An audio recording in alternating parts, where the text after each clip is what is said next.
ஜெனியின் வார்த்தைகள்.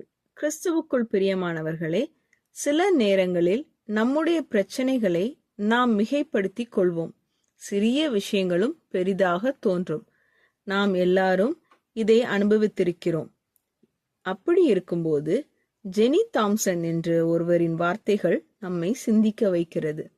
அவர்கள் சொல்கிறார்கள், தேவன் நம்மை சந்தோஷமாக வைத்திருக்க வேண்டும் என்பதற்காகவே செயல்படுவதில்லை. அவர் செய்கிறதெல்லாம் நம்முடைய படைப்பாளியும் சகல வல்லவருமான அவருக்கு உரிய மகிமை கிடைக்க வேண்டும் என்பதற்காகத்தான். இந்த வார்த்தைகளை அவர் சொன்னது எப்போது தெரியுமா? அவர்களுடைய கணவர் இரத்த புற்றுநோயால் இறந்து 3 மாதங்களுக்கு பிறகு.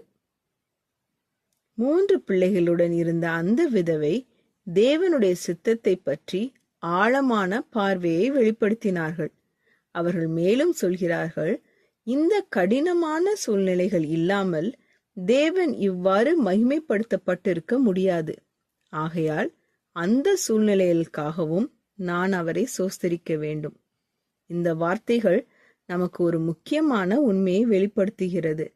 நம்முடைய வாழ்க்கை முழுவதும் நம்மை பற்றியது அல்ல, அது தேவனுடைய மகிமைக்காக.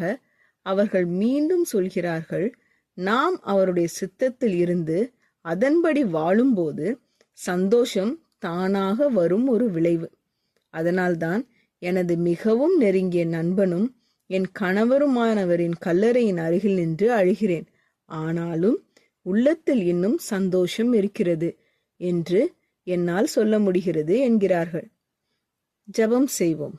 எங்கள் அன்பின் பரமபிதாவே, சில நேரங்களில் எங்கள் வாழ்க்கை எங்களை பற்றியது மட்டுமே என்று நினைத்து வாழ்கிறோம் என்பதை ஒப்புக்கொள்கிறோம். எங்கள் சூழ்நிலைகள் கடினமாக இருக்கும் போதும் நாங்கள் சோர்ந்து போகாமல் அந்த நேரங்களிலும் உம்மை மகிமைப்படுத்தும் மனதை எங்களுக்கு தாரும். எங்கள் வாழ்க்கையின் நோக்கம் எங்கள் சந்தோஷம் மட்டுமல்ல, உம்முடைய மகிமை என்பதை உணர உதவி செய்யும். எங்கள் கண்ணீரிலும் கூட உம்மை நம்பும் விசுவாசத்தையும் உம்முடைய சித்தத்தில் நிலைத்து நிற்கும் கிருபையும் தாரும். எந்த சூழ்நிலையிலும் உம்மை சோஸ்தரிக்கும் இருதயத்தை எங்களுக்குள் உருவாக்கும்.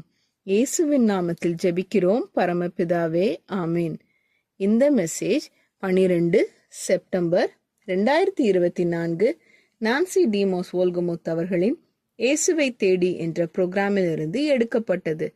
கர்த்தர் உங்களை ஆசீர்வதிப்பாராக.